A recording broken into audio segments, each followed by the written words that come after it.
Sì, sì.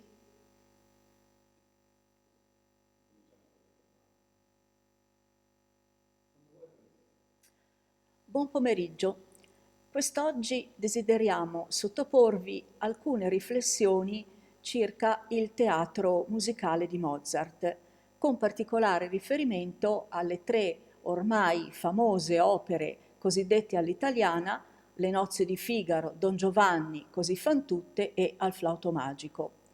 Questa iniziativa, questo incontro fa capo al progetto Centro Cultura Musicale dell'associazione Il Melograno, che ringraziamo, come pure fanno capo a questo progetto diversi incontri, alcuni attuati, altri che seguiranno certamente, sempre in modalità streaming o in altre modalità qualora le condizioni dell'emergenza sanitaria lo potranno consentire. Ulteriori notizie potete trovarle anche nel sito www.musica-sml.it, paginette, una sorta di brevi dispense a titolo di promemoria, e nell'andate alla sezione Centro di Cultura Musicale. Ringraziamo anche Spazio Aperto per la sempre gentile accoglienza e ça va sans dire il Comune di Santa Margherita Ligure, che di tali iniziative è patrocinatore. Vediamo adesso di che cosa ci occuperemo, tenendo presente che non è con poca apprensione che ci accostiamo al teatro di Mozart, sul quale sono stati spesi fiumi di parole. Il nostro vuole essere un contributo nella speranza che sia utile. Vediamo di che cosa ci possiamo occupare. Un inquadramento storico, brevi cenni sulla vita di Mozart, parleremo delle principali opere di cui abbiamo già accennato, delle quali abbiamo già accennato, le loro fonti letterarie, Lorenzo da Ponte, il principale e autorevole librettista, e i caratteri e la drammaturgia dei personaggi. Bene, iniziamo a vedere un attimino l'inquadramento storico. Il secolo di Mozart vede l'ascesa, l'apogeo e il declino di grandi monarchie assolute, legate fra loro da varie improbabili alleanze, sempre in lotta per problemi di dominio territoriale o per questioni dinastiche. Il XVIII secolo è anche il secolo del colonialismo. Molti insediamenti in Europa andranno poi in Asia e in Oriente per stabilirvisi pressoché definitivamente. Il 1700 è anche il secolo della rivoluzione industriale. Verso la fine del 1700, soprattutto in Inghilterra, questa rivoluzione riguarderà soprattutto le industrie tessili e avverrà grazie alla scoperta delle prime macchine a vapore. Dopo la pace di Aquisgrana del 1748 sale sul trono d'Austria l'imperatrice Maria Teresa, che rafforzerà l'apparato statale, lo renderà estremamente efficiente, tanto che in tal modo durerà ancora per quasi 150 anni. Vienna in questo momento è un centro vivacissimo, un centro culturalmente e musicalmente straordinario, veramente cosmopolita, una città veramente cosmopolita e, ripeto, centro importantissimo culturalmente e musicalmente grazie proprio alla presenza di Mozart, come pure sarà di Haydn. Nel 1780 muore Giuseppe II, che sarà uno dei più grandi sostenitori di Mozart. Continuerà quella sorta di dispotismo illuminato già iniziato dalla madre, anche se il suo regno sarà breve. Minato da problemi di salute, nel 1790 muore lasciando l'Austria in una situazione di gravi ribellioni autonomistiche. Il 1700 è considerato convenzionalmente il secolo dei lumi, della ragione. Parliamo di illuminismo. Ruolo di primaria importanza riveste appunto la ragione come pressoché unico criterio di giudizio per vagliare la realtà. L'intellettuale illuminista rivendica per sé un ruolo di primaria importanza e si sente autorizzato e capace di indicare la strada per il benessere e la felicità degli uomini. Naturalmente segue una strada di una religione naturale contro ogni dogmatismo e ogni forma di a priori. Troviamo l'embrione dell'illuminismo in Francia, nelle speculazioni filosofiche di René Descartes, Cartesio, con il suo famoso cogito ergo sum. Poco più tardi saranno i cosiddetti enciclopedisti che in Francia rimarcheranno e sottolineeranno ancora di più le idee illuministe. Montesquieu, Rousseau, D'Alembert, Voltaire, Diderot saranno gli artefici della prima enciclopedia, ponendo la base di un sapere universale. In Germania abbiamo Kant, il quale auspica che l'uomo abbia il coraggio di usare il proprio intelletto senza senza sottostare alla guida degli altri. L'illuminismo si riflette anche in politica, dando origine a delle monarchie illuminate. A questo proposito citiamo anche, perché avrà riferimenti poi con Mozart, la massoneria, una sorta di società legata nel Medioevo ai mastri carpentieri, i costruttori delle grandi cattedrali, che, gelosi dei loro arnesi del mestiere, appunto daranno origine a queste società molto gelose delle loro arti, del loro sapere.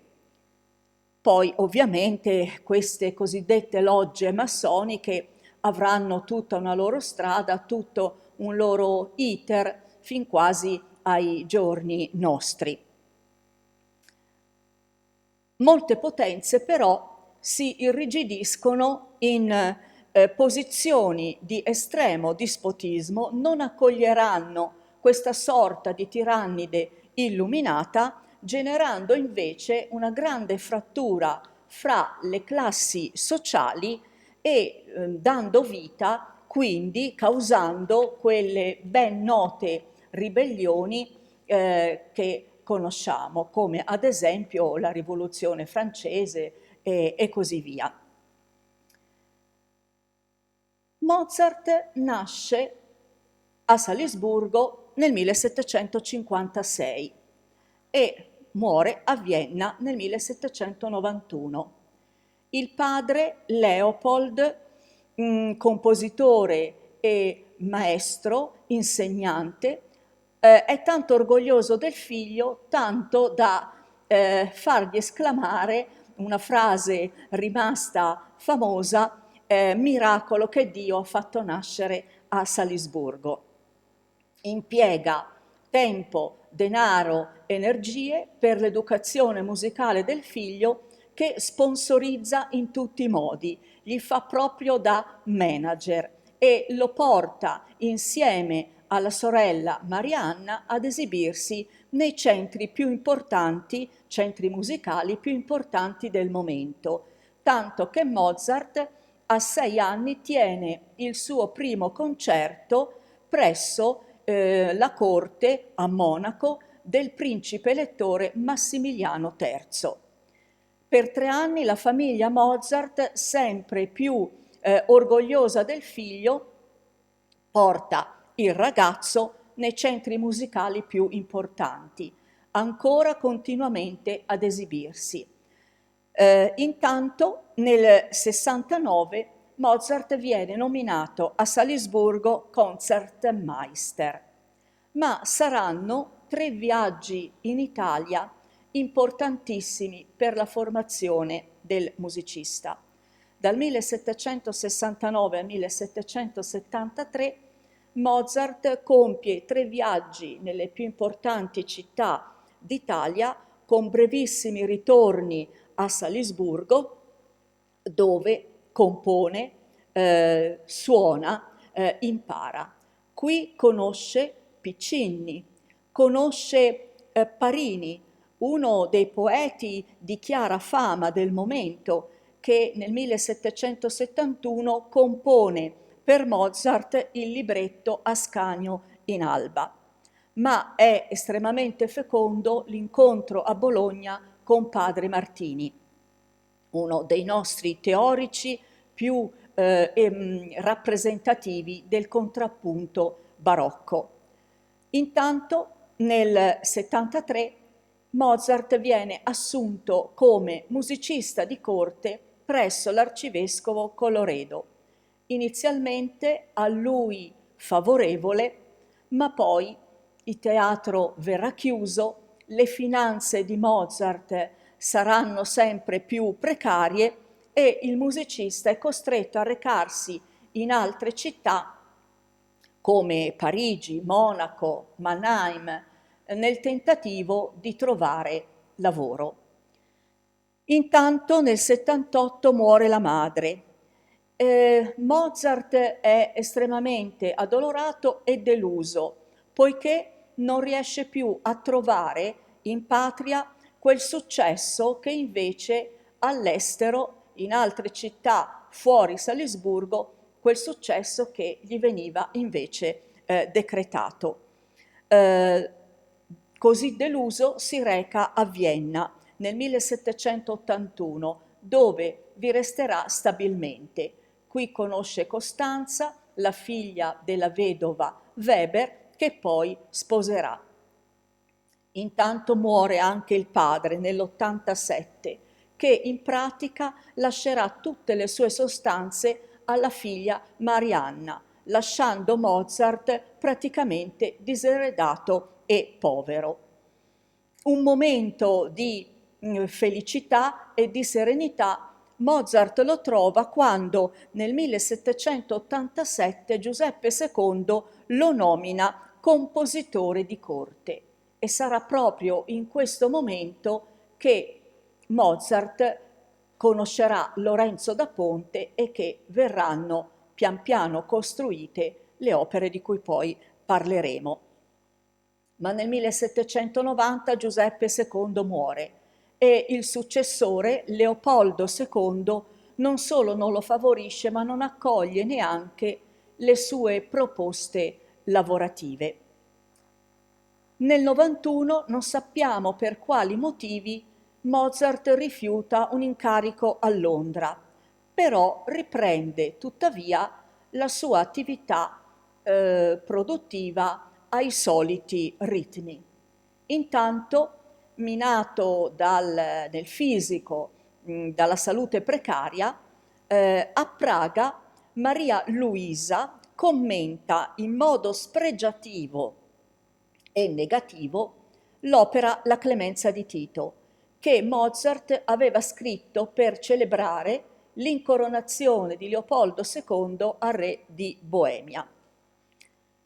In queste condizioni, nel 91, Mozart muore, lasciando incompiuto il suo famoso Requiem e ovviamente, come è ormai noto a tutti, sepolto in una fossa comune, sepoltura ammantata di leggenda, ma che certamente era stata inevitabile perché la vedova Costanza non aveva denari per una sepoltura più degna. Abbiamo parlato prima della massoneria, perché l'appartenenza di Mozart alla massoneria è stata molto controversa e discussa. In realtà noi abbiamo dei documenti che provano l'appartenenza di Mozart ad una loggia massonica intitolata alla Beneficenza, pare nel 1784. Giuseppe II aveva poi ridotto a 2 le 8 logge massoniche presenti allora in quel momento a Vienna, e quindi Mozart sarà costretto poi a inserirsi in una di queste, chiamata alla Nuova Speranza Incoronata, e pare che abbia percorso tutto l'iter iniziatico per diventare addirittura maestro.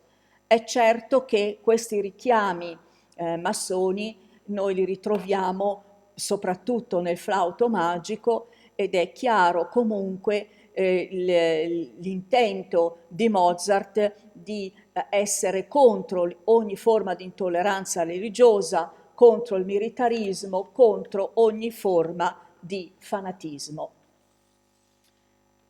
Il linguaggio musicale di Mozart può essere definito come il classicismo viennese, per lo più usato, uno stile per lo più usato soprattutto nello strumentale che non nel vocale.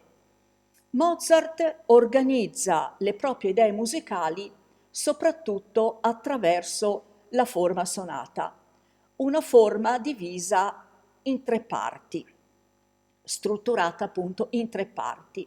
Un'esposizione, vengono presentati 2 temi musicali, il primo nella tonalità detta tonica, il secondo in una tonalità detta dominante. Poi ci sarà uno sviluppo, quindi si provvederà ad una elaborazione dei temi presenti e una ripresa che farà riascoltare i temi esposti, ma questa volta tutti in tonica, con la loro risoluzione. Mozart ha una grande sensibilità per le voci, una grande attenzione ai timbri e alle caratteristiche vocali dei cantanti che si trovava ad avere sotto mano. Del resto questa sarà una prassi che musicisti ancora più avanti adotteranno. Basti pensare anche a Verdi. Ad ogni personaggio Mozart affida la voce di uno strumento che andrà a caratterizzare quindi le idee, i sentimenti, le linee drammaturgiche del personaggio stesso.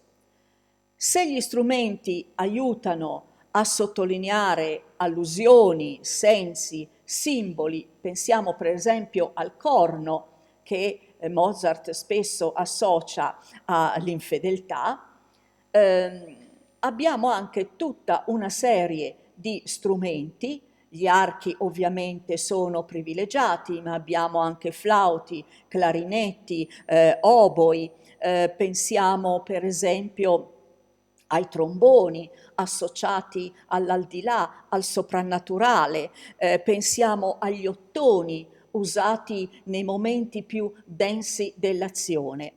Quindi strumenti anche che partecipano alla vita drammaturgica che si svolge sul palco, che si svolge a teatro. Le 3 opere di Mozart, di cui noi adesso ci occupiamo, iniziano tutte con un brano introduttivo che mostra chiaramente la volontà del compositore di presentarci fin da subito i temi che poi noi ritroveremo durante l'opera. Interessanti le arie. Il musicista usa soprattutto 2 tipi di arie. Abbiamo delle arie cosiddette serie, dal carattere statico, circolare. Hanno la forma del rondò. Il rondò era una forma musicale già usata in Francia a partire dal XIII secolo. Ha una forma dalla struttura ABA ed è riservata a quei momenti in cui il personaggio riflette, medita, è solo, ha ripensamenti. Ma queste arie in realtà sono numericamente inferiori rispetto alle arie che Mozart predilige, che sono invece arie di azione, arie dialogiche. Perché i personaggi di Mozart sono personaggi della vita reale, della vita quotidiana. Al compositore interessa, indipendentemente dall'ambiente, dalla storia nella quale questi personaggi sono ascritti, a Mozart interessa la relazione degli esseri umani fra di loro. Quindi i personaggi si definiscono e noi scopriamo il loro carattere solo nella relazione con gli altri. È per questo che una delle categorie importanti per Mozart sarà il concertato, che si basa spesso su un tono di conversazione ideale per lo scambio dinamico dei personaggi e delle loro relazioni. Vedremo più avanti nelle opere, pensiamo anche alle Nozze di Figaro, che in realtà non sono tanto importanti gli intrighi o la logica degli intrighi, quanto piuttosto la confusione che essi generano, perché è negli effetti di questi intrighi che i personaggi sono costretti a muoversi, cambiano spesso idea, cambiano sentimento, cambiano opinione. Quindi tutto è sempre molto dinamico. Pensiamo addirittura, in riferimento sempre alle nozze, che la scena si apre con Figaro già in movimento, che misura una stanza. Non abbiamo quindi all'apertura del sipario una scena statica, ma già si muove. Importantissimi quindi, sempre a rafforzare queste idee, i grandi finali d'atto. I personaggi entrano in scena progressivamente, l'orchestra arriva tutta completa quando tutti i personaggi sono già presenti, creando uno straordinario effetto cumulativo. Abbiamo parlato quindi dell'orchestra, imprescindibile per Mozart. Sottolinea sempre colpi di scena, l'arrivo di un nuovo personaggio, l'uscita di un personaggio. Abbiamo parlato di archi, strumenti privilegiati, abbiamo parlato di tromboni, clarinetti, ma non solo l'orchestra e gli strumenti sottolineano queste atmosfere o vanno a indicare, ad essere abbinati al carattere dei personaggi, ma partecipano anche al gioco degli scambi, al gioco degli intrighi, degli inganni. Pensiamo ad esempio nelle Nozze di Figaro a due personaggi fondamentali, la contessa e Susanna. Nell'ultimo atto, le due donne, nel tentativo di portare a termine il loro progetto per smascherare il conte, si travestono, si mettono una i panni dell'altra, ma cambia ruoli anche degli strumenti. Generalmente alla contessa è affidato il clarinetto, a Susanna l'oboe, ma quando avviene questo scambio di ruoli e quindi una donna si mette nei panni dell'altra, si invertono anche gli strumenti loro abbinati. La contessa avrà l'oboe, Susanna avrà il clarinetto. Il librettista di questi lavori, delle 3 opere, è Lorenzo da Ponte. Non è il suo vero nome, in realtà si chiamava Emanuele da Conegliano, nato a Ceneda, un quartiere di Vittorio Veneto, nel 1749 e morirà a New York nel 1838. Di origine ebrea, i genitori lo battezzano e sarà proprio l'abate Lorenzo da Ponte, l'officiante, che gli darà il proprio nome come era usanza in quel tempo. Grazie a questo prelato Lorenzo da Ponte può studiare, arriva a diventare sacerdote e in tale veste arriva a Venezia nella chiesa di San Luca. Ma qui, per il suo sconveniente comportamento, viene accusato di pubblico concubinaggio e bandito da Venezia per 15 anni. Il librettista cercherà appoggi ovunque, soprattutto presso i nobili, finché, grazie all'interessamento di Antonio Salieri, arriva a Vienna e qui nel 1781 Giuseppe II lo nomina poeta cesareo, poeta di corte, ed è proprio qui che conoscerà Mozart. Passato il periodo viennese, Lorenzo da Ponte si reca a Londra, scriverà molti libretti per una compagnia d'opera italiana in qualità di impresario del King's Theatre. Sposerà poco più tardi una giovane donna di 20 anni più giovane, Nancy Grahl, e inizierà tutta una serie di attività che saranno poi quasi tutte fallimentari. Diventerà un negoziante, un professore, mette addirittura apre una piccola fabbrica di candele, diventa ancora di nuovo impresario teatrale e questa volta sarà un grande promotore negli USA di Rossini, che per la prima volta, grazie a lui, conoscono la Gazza Ladra. Dal 1823 al 1827 Lorenzo da Ponte scrive 3 libri di memorie. Poco più tardi verrà naturalizzato cittadino statunitense e 10 anni dopo, nel 1838, muore, condividendo con Mozart la sepoltura in una fossa comune. Pochissime sono le testimonianze dei rapporti fra Mozart e da Ponte, dei loro rapporti. Certamente dovevano essere visti, certamente dovevano aver lavorato insieme, ma pochissime sono le notizie che noi abbiamo. Poche parole scritte da Ponte nelle sue memorie, ma soprattutto una lettera molto carina, molto interessante, che vorrei leggervi. Il 7 maggio del 1783 Mozart scrive al padre Leopold. Dice: «Abbiamo qui come poeta un certo abate da Ponte.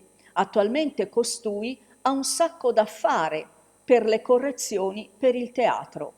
Per obbligo deve scrivere un libretto tutto nuovo per Salieri. Non avrà terminato prima di 2 mesi. Poi ha promesso di scriverne uno nuovo tutto per me. Chissà se potrà o vorrà mantenere la sua parola.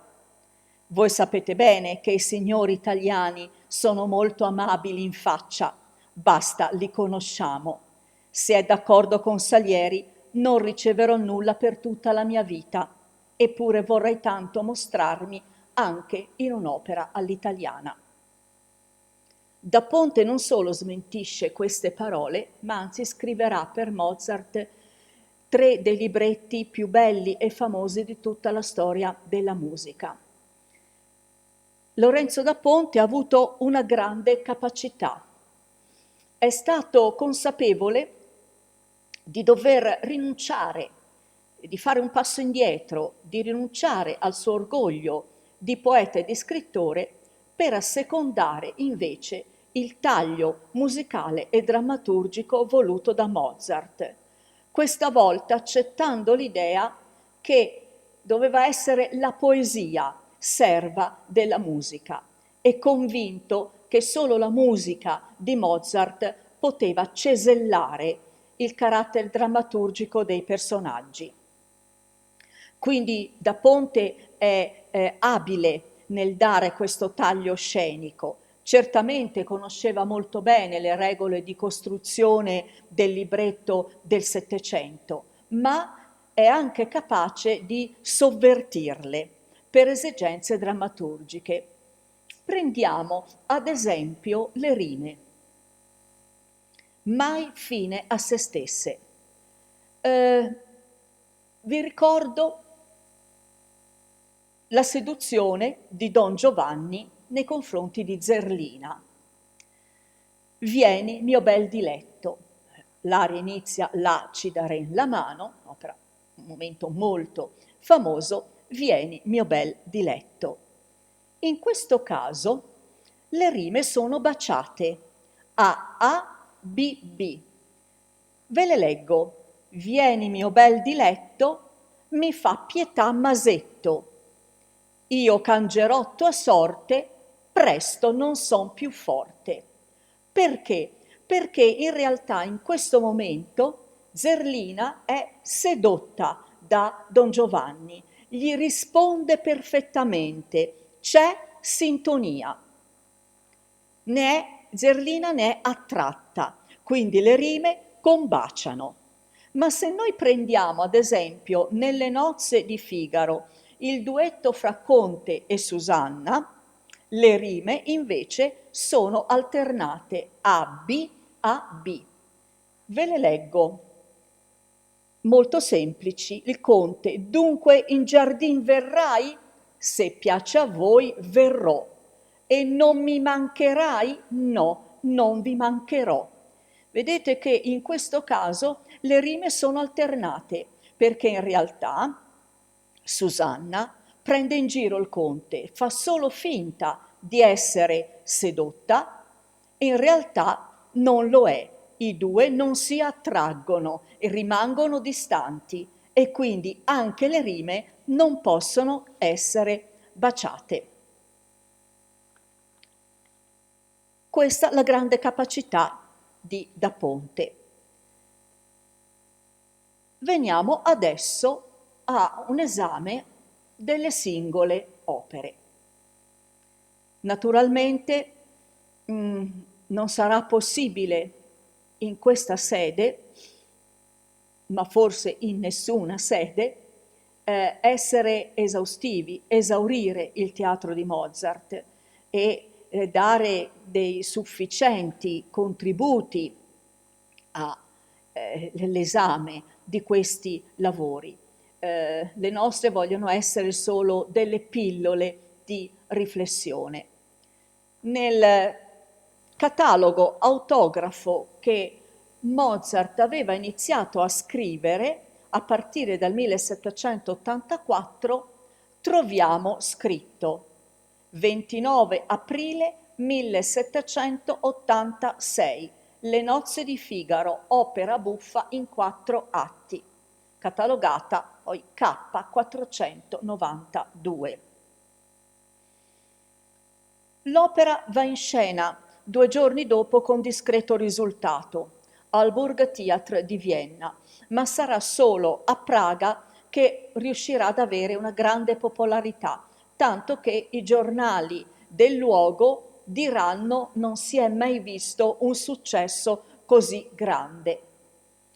Da Ponte presenta a Mozart, ma forse pare che invece sia stato lo stesso Mozart a presentarlo a Da Ponte, un opuscule comique, un lavoro di uno scrittore francese, Auguste Caron de Beaumarchais, il quale, a ridosso della Rivoluzione francese, scrive in questo opuscolo una trilogia da presentare nel teatro di prosa, per il teatro di prosa, e infatti questa trilogia sarà rappresentata a Parigi presso la Comédie Française. La trilogia comprendeva 3 pièce, 3 lavori. La Précaution inutile ou Les Barbiers de Séville, La folle journée ou Les mariages de Figaro e La mère coupable. Come potete intuire, è questa seconda pièce, Les mariages de Figaro, Le nozze di Figaro, che Da Ponte e Mozart mettono insieme.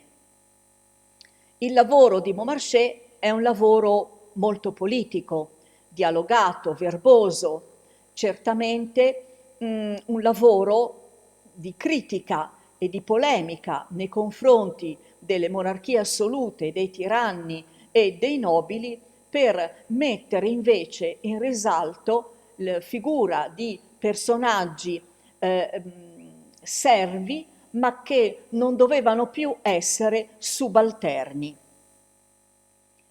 L'opera e il libretto inizialmente subiscono la censura di Giuseppe II. Sarà soltanto grazie alla diplomazia di Mozart e di Da Ponte che, con la promessa di fare numerosi tagli, Giuseppe II dà il permesso di mettere appunto in scena e di pubblicare il libretto. Le nozze di Figaro apparentemente si presentano come un lavoro che, pieno di intrighi, di colpi di scena, di sorprese, proprio come una scatola cinese. Sotto certi aspetti richiama molto quegli intrighi che noi abbiamo già notato nella commedia antica, nella satira latina, nell'opera buffa. Ma, dicevamo prima, non sono questi a determinare la visione drammaturgica. Sono le complicazioni, i turbamenti che ne nascono e che smascherano i personaggi e i loro caratteri, quali appunto si definiscono nell'interazione. Sono caratteri sempre vivi, sempre dinamici. Molti i personaggi memorabili. Primo fra tutti Figaro, rappresentante di un nuovo ceto sociale che si fa avanti, che diventa quasi non solo confidente del padrone, questo lo sarà addirittura nel Barbiere di Siviglia di Rossini, ma in qualche modo capace di stare a tu per tu, di creare sotterfugi. Il conte è il conte di Almaviva. La storia si svolge presso il dominio di Aguas Frescas, presso Siviglia, vicino alla città di Siviglia, è il dominio del conte, il quale, un po' anacronisticamente, vuole ripristinare lo ius prime noctis nei confronti di Susanna, una serva che vive nel suo castello, ma promessa sposa a Figaro. Tutti gli intrighi nascono con l'intento di smascherare questo desiderio insano del conte. Vi è poi la contessa, personaggio dolente, personaggio austero, donna di sani principi, che alla fine non solo perdona il conte, ma il suo perdono sembra quasi come un balsamo catartico che scende su tutti i personaggi, dando quiete e pace in questa folle giornata di intrighi. Ci piacerebbe soffermarci però sulla figura di Cherubino. A questo del paggio cherubino, un paggio al servizio del conte. A questo proposito vorremmo ricordare che non solo sul personaggio di Cherubino, ma per tutti i personaggi dell'opera, sono state date innumerevoli, infinite interpretazioni.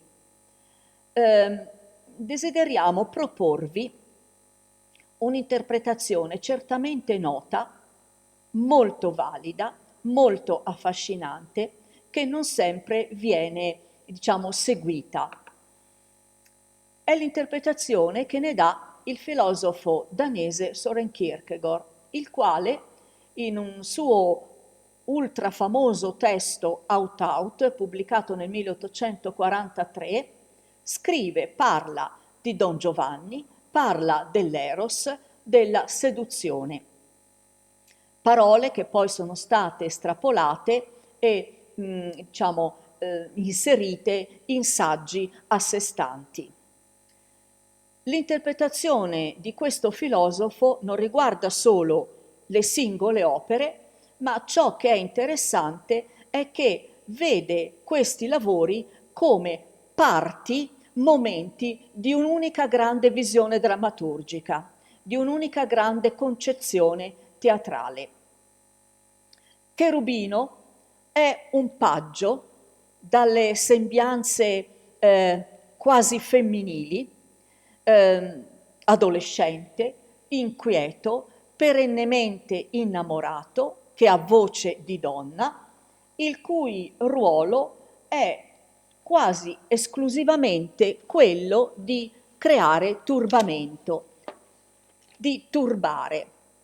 Certamente Mozart sapeva anche stuzzicare con questa figura di personaggio ai limiti del femminile la pruderie del tempo, e andando ad intaccare anche il bon ton, le convenzioni delle corti e soprattutto della corte di Giuseppe II. Sa qual è il suo desiderio, desidera qualcosa, ha bisogno di qualcosa, sente parlare di questo amore, ma è anche confuso. Il suo oggetto d'amore è indistinto, è vago, tanto che ama Marcellina, un personaggio interessante che mette gli occhi su Figaro, poi si scoprirà esserne la madre. Solo con la giustificazione essa è donna, ma ama anche la contessa. Chiede: voi che sapete che cos'è amore, ditemelo, aiutatemi, io sento che ho qualcosa, ho bisogno di qualcosa, ma non so ancora bene che cos'è questo oggetto. È un desiderio che incanta, seduce, commuove, ci consente anche di sognare, ma è come un primo momento, una prima tappa che ci porterà a Don Giovanni. Nel catalogo che Mozart aveva iniziato a scrivere, Mozart dice 28 ottobre 1787, il dissoluto punito o il Don Giovanni, opera buffa in 2 atti. Scrive opera buffa e non dramma giocoso come spesso viene scritto nel libretto e come a tutt'oggi viene presentato. Ovviamente l'idea del buffo, opera buffa, non è legata al fatto di un'opera comica, all'idea di un'opera comica, ma al fatto che è un'opera di intrighi, vivace, dinamica. Per questo lavoro Mozart scrive 2 finali, un finale per Praga, dove avviene la prima rappresentazione, e un finale per Vienna. Il In un finale noi abbiamo la morte di Don Giovanni, che precipita nelle fiamme dell'inferno grazie all'intervento della statua, del fantasma del commendatore, e un altro finale invece che è più moraleggiante e soprattutto che vede, dopo la morte di Don Giovanni, l'intervento sulla scena di nuovo di tutti i personaggi che cantano spiegando al pubblico i loro progetti futuri. Noi non sappiamo se per Vienna, quindi per la seconda rappresentazione, Mozart abbia fatto effettivamente dei tagli o no. Sappiamo e in quale veste veramente presentò l'opera per la prima volta. Sappiamo che fu Giuseppe II a dire invece: tant'è che questo Don Giovanni non è pane per i denti dei miei viennesi. Anche in quest'opera i personaggi sono memorabili, famosissimi, di grande densità e di grande rilievo, ma è indubbio che siamo costretti a parlare di Don Giovanni, un personaggio inquieto, inafferrabile, in perpetuo movimento. Tutti i personaggi che troviamo nell'opera sono legati a lui per un motivo o per l'altro. L'opera è continuamente in divenire, mescola stili mai casuali, ma sempre per segnare un trapasso da una situazione all'altra.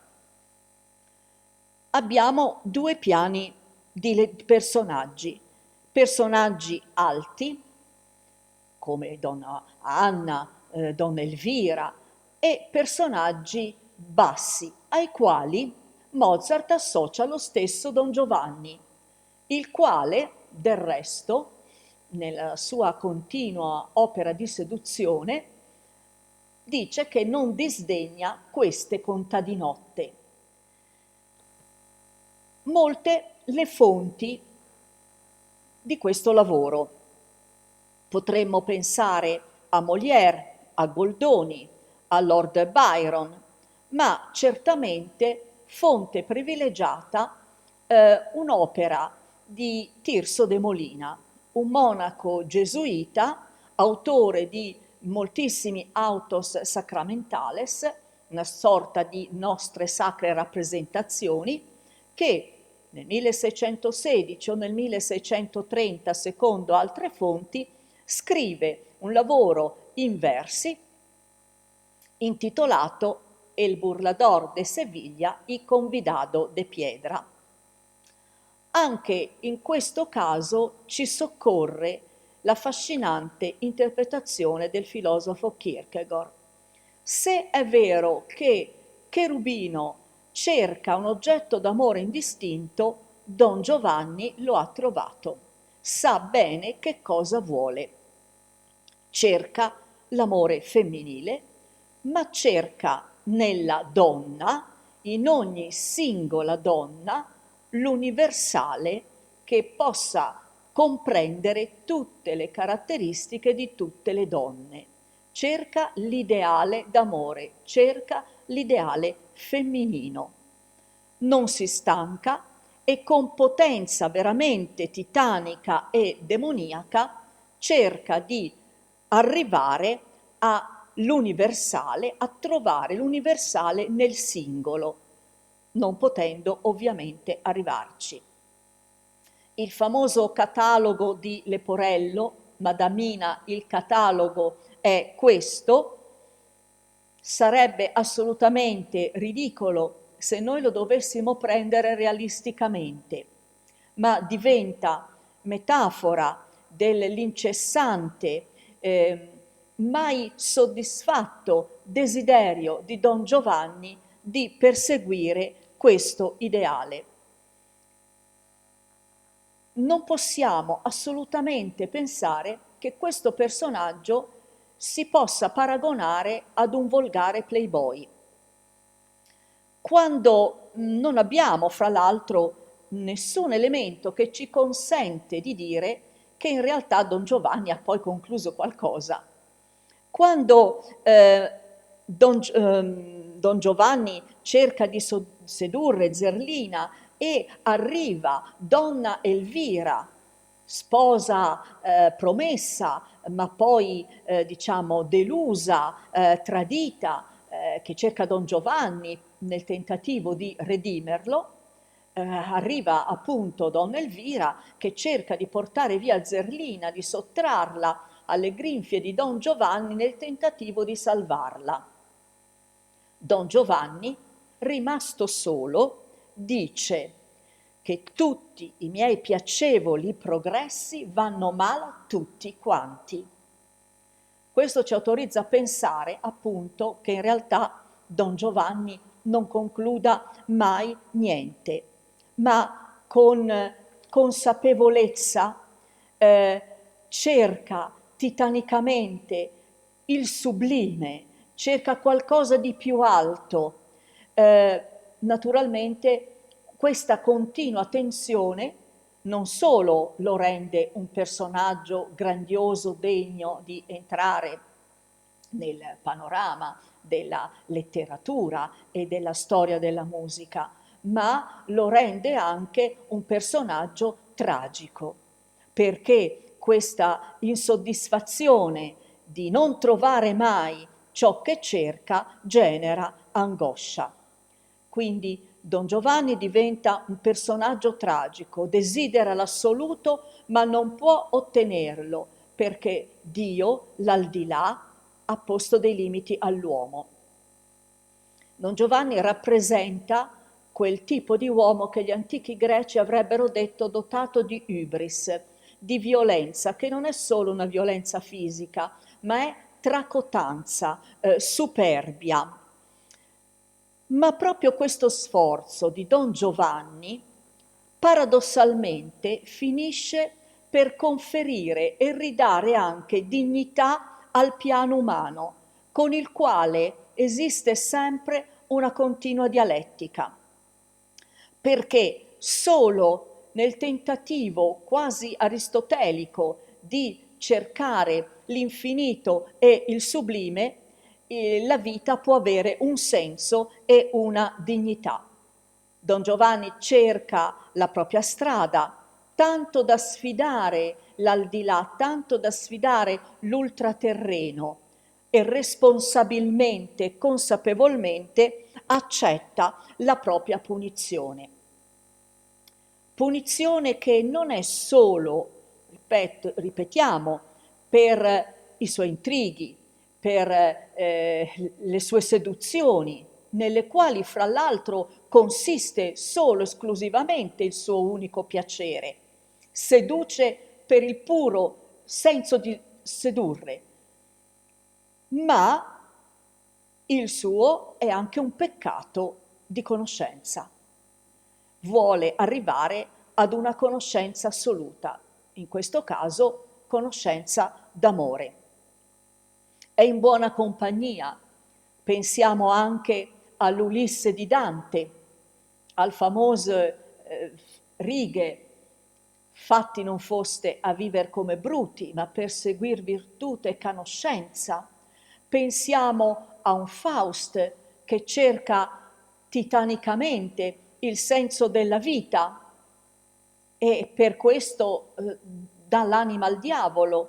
E pensiamo anche che nella nostra tradizione cristiano-cattolica il più grande e primo peccato, quello di Eva, è un peccato di conoscenza. Quindi Don Giovanni viene punito dall'aldilà per il fatto di non aver riconosciuto i propri limiti, ma nello stesso tempo il suo titanismo, la sua volontà di perseguire l'infinito, il sublime, in qualche modo finisce per dare anche dignità al suo essere e ne resta così un personaggio del mito.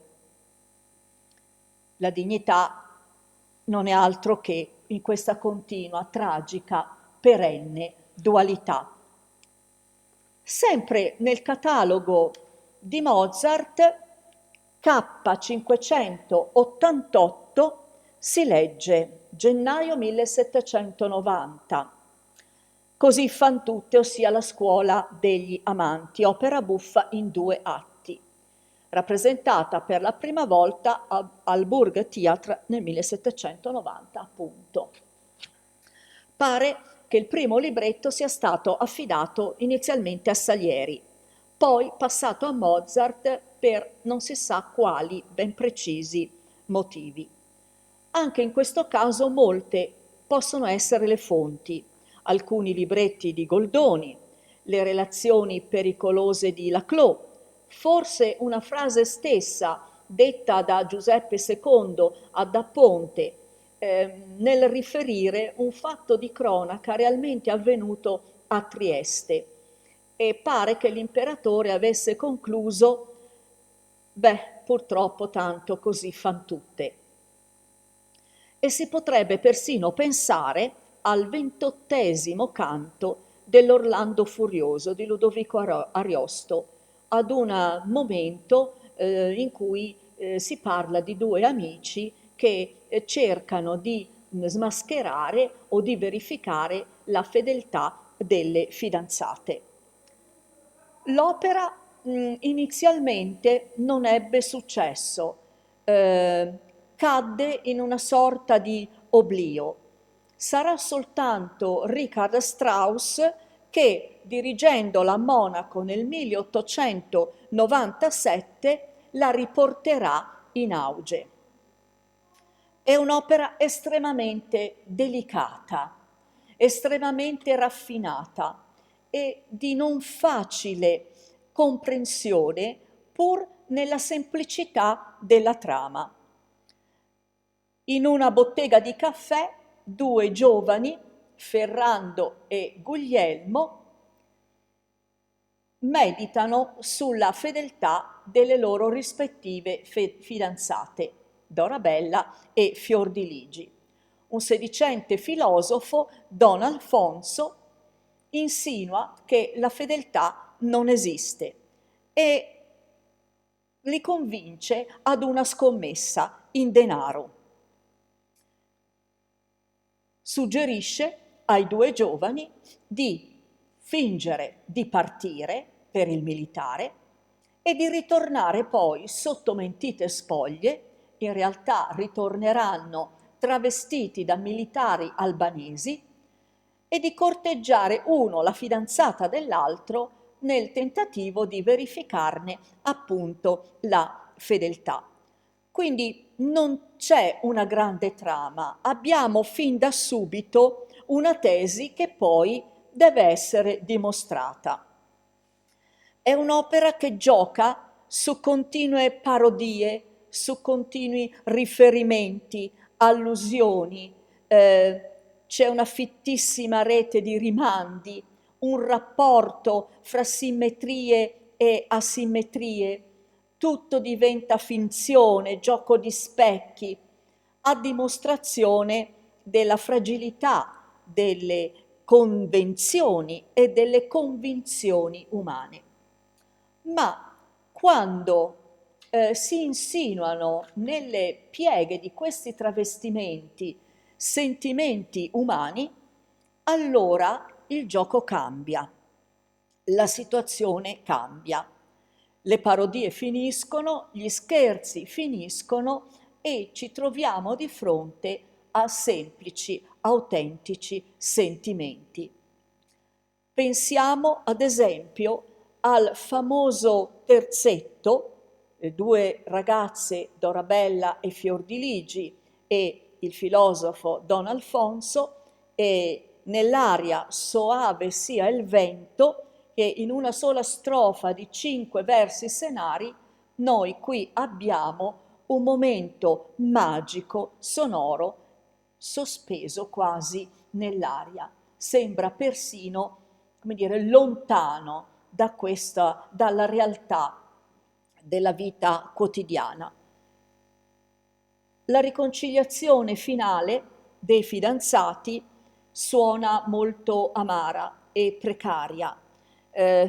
Mozart ci dà solo l'illusione che ci sia un lieto fine.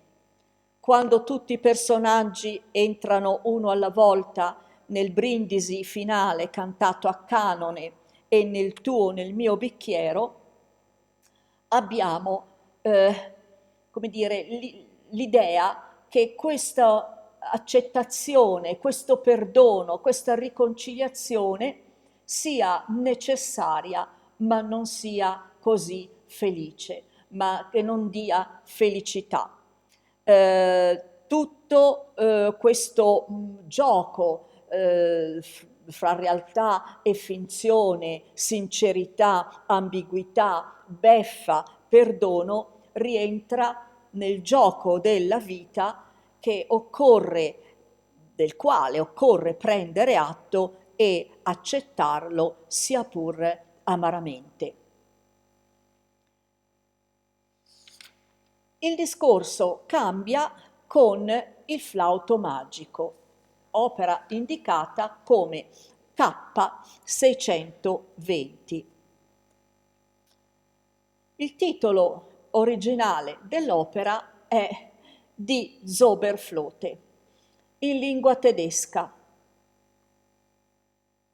dalla forma del Singspiel, 2 atti, rappresentato per la prima volta a Vienna nel 1791.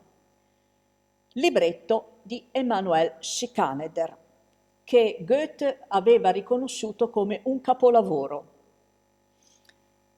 Il Singspiel abbiamo già avuto modo di illustrarlo, era una forma di teatro già in auge da tempo nelle zone del Mitteleuropa di lingua tedesca, una sorta di rappresentazione che alternava parti cantate a parti parlate.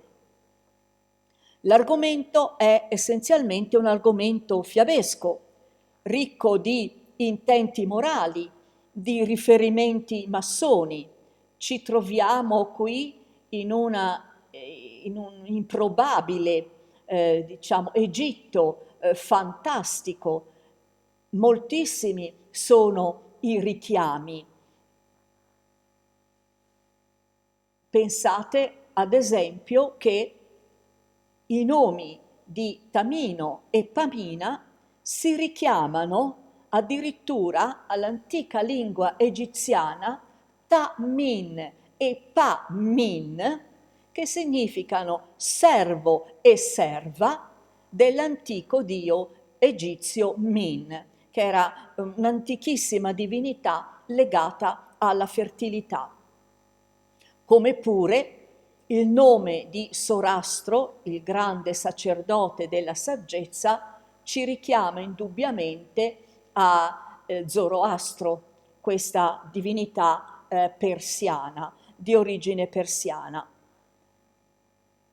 La fiaba attinge a molte leggende, a molti miti, legati anche questi ai racconti, alle leggende delle zone di lingua tedesca del centro Europa, variamente mescolati fra di loro.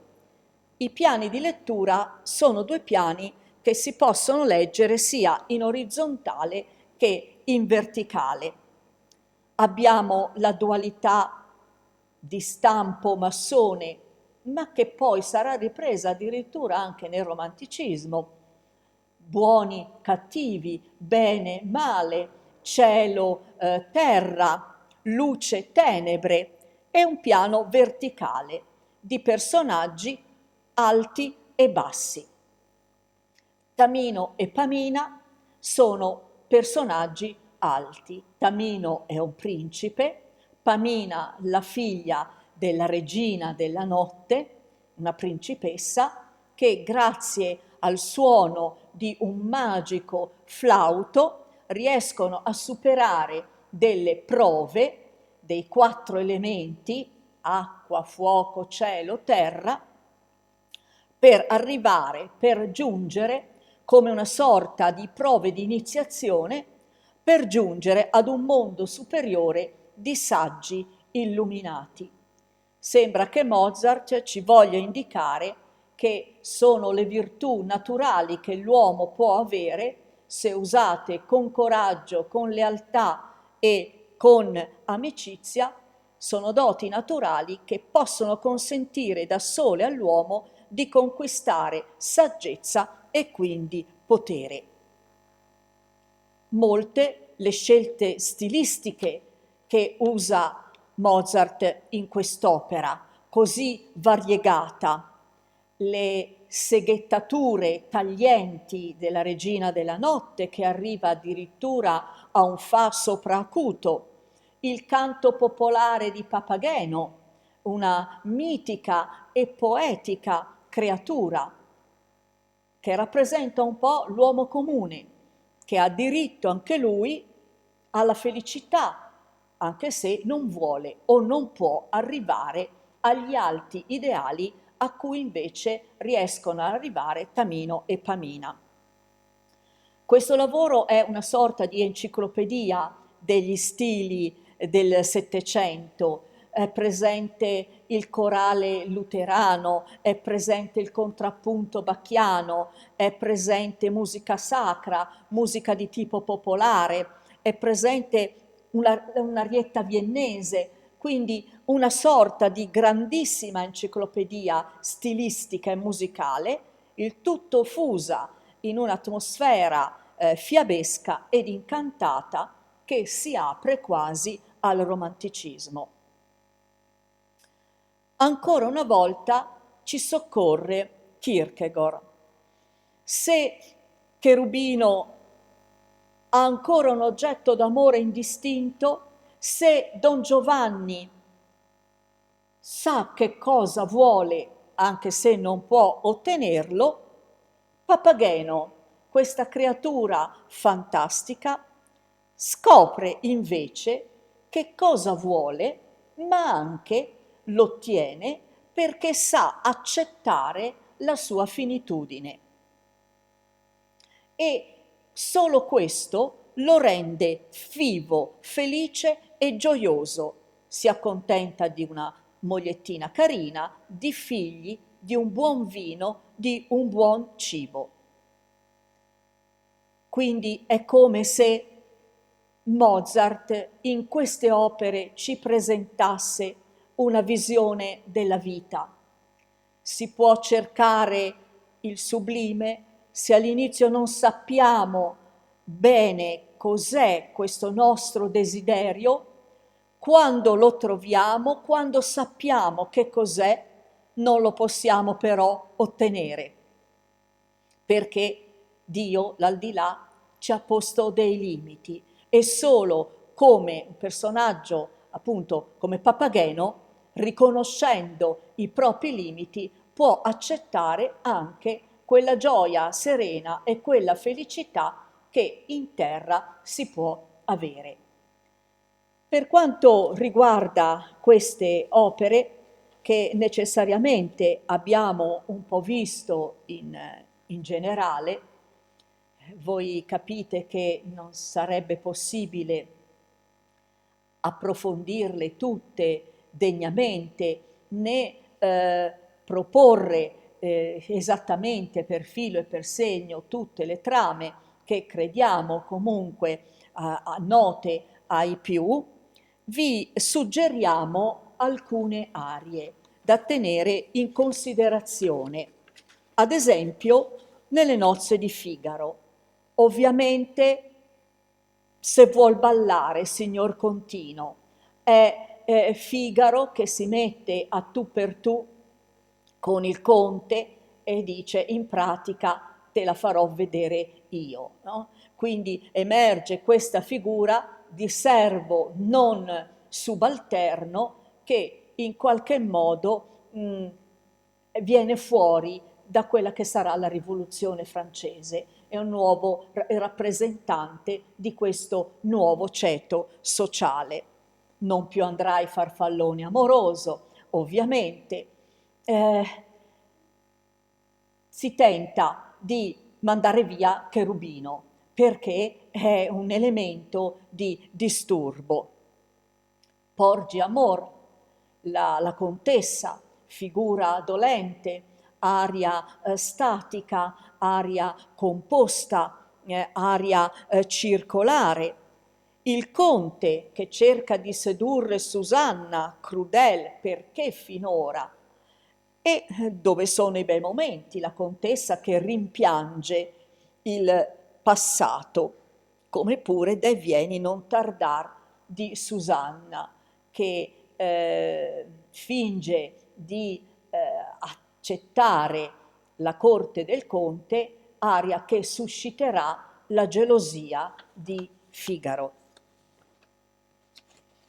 Credo che non ci sia bisogno di ricordare le arie più belle del Don Giovanni, opera che comunque è tutta, diciamo, da ascoltare, ma certamente Madamina il catalogo è questo, un'aria a cui abbiamo già accennato. Là ci darem la mano, vieni mio bel diletto, un esempio straordinario musicale e anche librettistico. Dalla sua pace la mia dipende. Ecco, questa è un'aria sulla quale vorrei soffermarmi ancora pochi minuti, perché indipendentemente dal titolo delle opere, Don Giovanni, scusate, sì, nel Don Giovanni, come in tutte le altre opere, c'è un titolo, ma in realtà tutti i personaggi hanno dei momenti di importanza e Mozart ci invita a starli a sentire, stare ad ascoltarli. Perciò crea un continuo avanti e indietro dei piani di questi personaggi che vengono avanti alla ribalta o ritornano un po' indietro. Don Ottavio è in realtà una sorta di cavalier servente, di Cicisbeo del Settecento, ma in questa aria, dalla tua pace la mia dipende, che è una delle più belle arie di tutto il Don Giovanni, Don Ottavio è qui il principe, colui che dice cose di grande valore etico e morale. Occorre stare a sentirlo. E qui, in questo momento, Don Ottavio tiene la scena. Don Ottavio è un protagonista. Poi ritornerà nelle retrovie, diciamo così, perché in realtà, sotto certi aspetti, finito questo momento importante, per Mozart è anche un po' un personaggio, a volte anche un po' noioso. È il Cicisbeo, il cavalier servente, sempre al servizio della propria dama, in questo caso Donna Anna. È bellissimo il concertato finale, che, ripeto, a volte presenta la morale dell'opera. Morale che dice: così finisce chi si comporta male. Convenzione teatrale, ma anche convinzione di Mozart. Se noi pensiamo a Così fan tutte, vi invitiamo ad ascoltare appunto Soave sia il vento. Ne abbiamo già parlato, e ancora un'aura amorosa, una meravigliosa aria di Ferrando, quando Guglielmo, l'amico, gli dice sarebbe il caso di mangiare. Ferrando dice no, è un'aura amorosa, è l'amore che per noi sarà il più bel nutrimento. È un personaggio più romantico e delicato rispetto all'amico. E ovviamente è nel tuo nel mio bicchiero, questa bellissima aria a canone nella quale arrivano pian piano tutti i personaggi e il finale della scena e di tutta l'opera che ci invita ad accettare la condizione umana nella sua fragilità. Ricordiamo anche del flauto magico E questo ritratto è meravigliosamente bello, il momento in cui Tamino per la prima volta si accorge della bellezza di Pamina, la regina della notte incontra Tamino e gli chiede aiuto per salvare la sua bellissima figlia rapita da Sorastro. Poi ci accorgeremo che sempre con i classici rovesci di prospettiva di Mozart, in realtà Sorastro è buono e ha rapito Pamina per salvarla dalla perfida madre. Ancora, o non tremare, mio caro figliolo, l'invito della regina della notte ad andare assolutamente a salvare la figlia, una fanciulla o una mogliettina. Ecco, una dichiarazione di intenti di Papageno e la sua accettazione del mondo così com'è, con una ricompensa finale che avrà. Fino alla fine, sia salve a voi consacrati. Ecco che i personaggi alti, Tamino e Pamina, arrivano in questa sorta di comunità di sacerdoti, in questo mondo della salvezza, della saggezza, di illuminazione, che Mozart riteneva in realtà non per tutti, ma auspicava l'avvento di una guida per i popoli di uomini saggi e illuminati. Credo che il nostro tempo sia giunto al termine.